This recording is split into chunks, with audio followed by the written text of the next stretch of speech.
Salam jemaat terkasih, salam sejahtera bagi kita semua. Berjumpa lagi dalam renungan Light of Revival hari ini. Kita akan sama-sama merenungkan firman Tuhan yang terambil dalam Injil Matius pasal 26 ayat 1 dan ayat yang kedua. Demikian bunyi firman Tuhan. Setelah Yesus selesai dengan segala pengajarannya itu, berkatalah ia kepada murid-muridnya, "Kamu tahu bahwa 2 hari lagi akan dirayakan Paskah, maka Anak Manusia akan diserahkan untuk disalibkan." Tawarannya masih berlaku.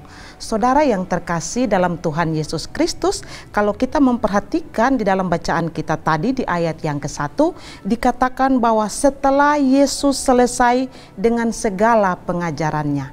Apa pengajarannya? Kalau kita mundur di beberapa pasal, khususnya di pasal 24 dan pasal 25, ada banyak hal yang Yesus ajarkan setelah dia mengajar berbagai hal.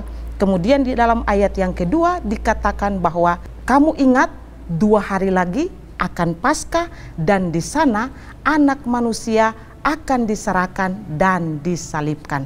Nah, saudara terkasih, kalau kita perhatikan dari catatan Injil Matius, ternyata apa yang Yesus sampaikan tentang dirinya, di mana dia akan mengalami penderitaan, penyaliban, mati, dan bangkit pada hari yang ketiga, ternyata 4 kali Yesus sampaikan itu kepada para murid. Kali pertama Yesus sampaikan itu di dalam Injil Matius 16 ayat 21. Di sana dia mengatakan kepada muridnya bahwa dia akan ke Yerusalem menghadapi banyak penderitaan, kemudian akan disalibkan, mati, dan bangkit pada hari yang ketiga. Hal yang sama dia ulang kembali untuk kali kedua di dalam Matius 17 ayat 22 dan 23. Hal yang sama juga. Dan kali ketiga di dalam Matius 20 ayat 18 dan 19. Dan kali yang keempat di dalam teks bacaan kita di ayat yang kedua. Dia lebih singkat menjelaskan, tetapi inti daripada apa yang dia sampaikan, 4 kali berulang-ulang dia nyatakan itu kepada para murid. Tetapi dikatakan bahwa memang pada saat itu para murid belum memahami dengan baik apa tujuan daripada Yesus menyampaikan semua ini. Tetapi kemudian setelah semua itu terjadi, baru para murid mengingat akan semua perkataan Yesus, apa yang telah dia katakan seperti itu telah terjadi. Kalau kita baca di dalam Injil Lukas pasal 24 ayat yang ke-8 dikatakan, maka teringatlah mereka akan perkataannya itu. Jadi perkataannya apa? Perkataan tentang dia akan disalibkan, akan mati, dan akan bangkit pada hari yang ketiga. Dan tepat sekali ketika Yesus bangkit dari antara orang mati, barulah para murid mengingat semua apa yang Yesus katakan kepada mereka.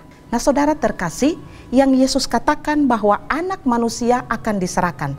Tentunya kita tahu bersama bahwa maksud dari Anak Manusia akan diserahkan ini berkaitan dengan orang yang akan menyerahkan dia untuk disalibkan. Dan tidak lain, ini adalah Yudas sendiri, muridnya sendiri yang menyerahkan Yesus kepada imam-imam kepala dan tua-tua Yahudi untuk diadili pada saat itu. Kemudian Anak Manusia ini akan disalibkan dan akan mati. Ini menunjukkan kepada misi yang mulia yang dia lakukan, yaitu dia mati di atas kayu salib demi menebus dosa manusia. Dan semua itu telah terjadi. Yesus telah mati di atas kayu salib ribuan tahun yang lalu. Dia telah dibangkitkan dan dia sekarang ada di sorga. Dan tawarannya tentang hidup yang kekal masih berlaku hingga hari ini. Saudara, kita ada di minggu-minggu sengsara, kita memperingati hari kesengsaraan Tuhan Yesus. Tapi apa gunanya ketika kita memperingati minggu-minggu sengsara, tapi kita sendiri tidak mau datang kepada dia, menerima tawarannya dia, membuka hati untuk menerima dia sebagai Tuhan dan Juru Selamat. Dia telah mati di atas kayu salib, mengorbankan dirinya untuk memberikan keselamatan kepada mereka yang percaya kepadanya. Karena itu, di momen-momen Prapaskah ini, marilah kita mengoreksi diri kita. Apakah kita sudah sungguh-sungguh beriman kepada dia atau belum? Kalau belum, tawaran itu masih berlaku hingga kini, bahkan sampai nanti dia datang di kali yang kedua. Tawaran untuk menerima hidup yang kekal dia masih berikan kepada setiap orang yang menerima tawaran itu, Dia berjanji Dia akan memberikan hidup yang kekal bagi mereka yang percaya. Kiranya di momen-momen Prapaskah ini kita lebih lagi mengingat akan kisah sengsara Tuhan Yesus. Tetapi lebih daripada itu, kita sadar bahwa karena Dia telah mati, itulah sebabnya kita punya harapan akan hidup yang tidak binasa. Kiranya Tuhan memberkati kita. Mari kita berdoa. Tuhan, kami mengucap syukur, kami belajar firman Tuhan, apa yang Yesus sampaikan, dan semua telah terjadi. Terima kasih untuk karya salib-Mu bagi kami. Di dalam nama Yesus. Amin. Saudara terkasih, mari terus jadikan firman Tuhan sebagai pelita dan terang di sepanjang hidup kita. Tuhan Yesus memberkati.